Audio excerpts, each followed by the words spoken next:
Hey friends, it's Tyler from Rehab to Fab Designs. I am here today to show you how we made some DIY rustic church decorations for Christmas. We actually saw several versions of these over on Pinterest, so we decided we would make some as well because who doesn't love a DIY Christmas project? Luckily for us, we always keep scrap wood pieces around, so we had just what we needed to build these and did not have to go make a trip to the Home Depot for extra lumber. So even better. The boards we're using are a 1x6, and we have them in various lengths. My husband is using a jigsaw here to cut them. So we have a total of 3 boards that are 10 inches in length. 2 of those are cut with one angle on them. The angle cut is 45 degrees. And then we have another board that is a total of 14 inches long. That one also has 45-degree angles that were used, but it has 2 of those on it. So it was cut in a point or like a peak, meaning that there's an angle on each side and it meets at the top like a triangle. The other 2 sides just go up on one side, as you can see here in the picture. Those 2 shorter pieces are used to put behind the taller piece, and the taller piece is going to be like the taller part of our church. Once the pieces were cut to length and we had the desired angles on them, well, we laid them out to see how it was going to be. And then we used Gorilla Glue to apply to the sides, and we used that to adhere the 2 shorter back pieces behind the taller front piece. We put Gorilla Glue on it on the sides to help them stick together. You can also use Titebond. And then once we get those in place, we are going to use our Ryobi Airstrike nailer to nail them together for added security.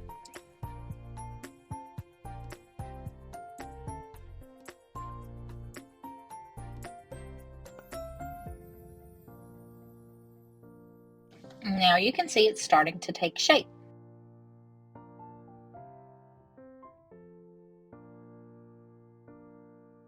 For the finish, we wanted to give this a kind of weathered rustic look, so we are going to start by staining our wood. This is natural wood, so it is just a natural wood color, and we're going to stain it using Dixie Belle's Voodoo Gel Stain. This is one of my favorite products. It is water-based, so it's very easy to use. It dries really fast, and it's easy for cleanup. I'm using a color called Tobacco Road here. It is a nice kind of warm walnut color, and I like to apply it using a sponge.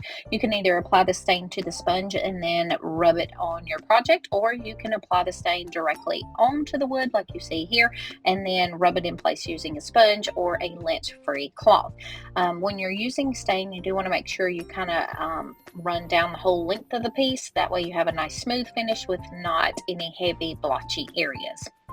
Once you get this on, it's really going to be dry super fast. Maybe, I don't know, 15 minutes is all we waited for this to dry before we came back with our next piece of the project.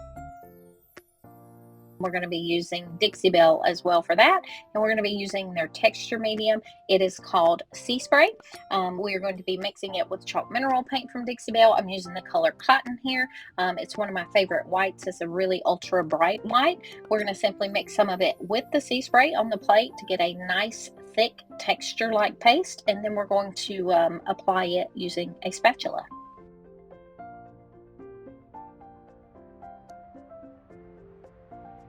Obviously, the more sea spray you mix into your paint here, the thicker your paint is going to be, and thus the more texture you can create.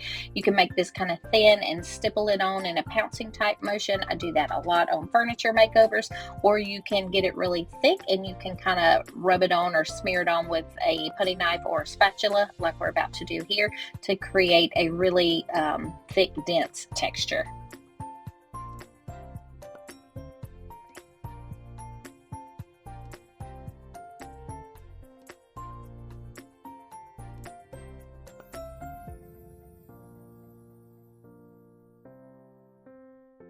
As you can see here, this mixture is super thick and chunky.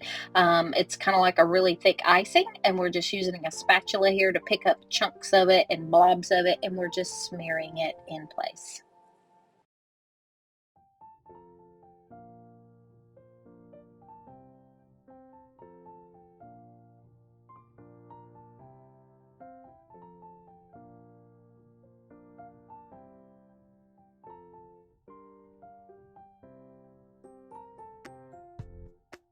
You can put as little or as much of this texture medium as you want on this project. You could stop here and just put it on kind of the peaks of each piece of this wood. If you did that, it would kind of look like snowfall that had fallen on the tops of what is to be the church roof. Or you can put it all over. Using it to smear it all over kind of gives it more of a plaster wall type look. So I think we kind of ended up with that. But either way is super cute. Just it kind of depends on what you're looking for.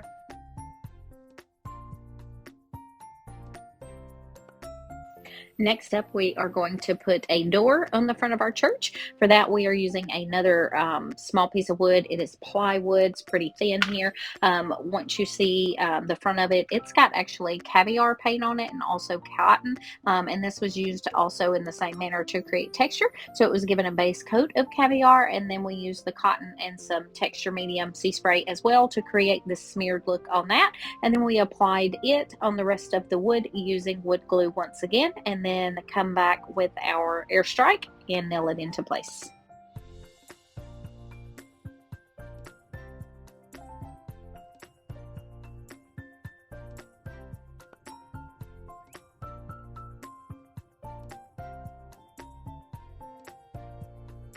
Because no church building is complete without a roof, we also had to add that. So we could have just left it as is with the 1x5s here, but we came back with little small pieces of plywood that my husband cut to fit. So we add on each top portion of the pieces of wood. So we have a roof. They are also painted in the caviar and cotton and sea spray for a textured look.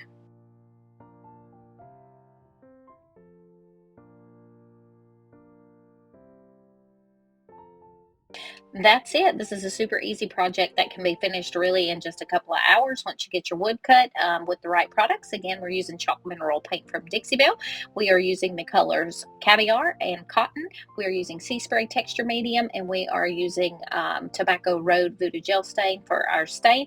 Also, I forgot to mention we put a base on this. It's also a 1x5, and it's also cut 10 inches at length. As always, thank you so much for watching. Be sure and subscribe to the YouTube channel for Dixie Belle and Rehab to Fab Designs. Drop any comments or questions you have down in the comment section below, and be sure and turn on notifications. Bye.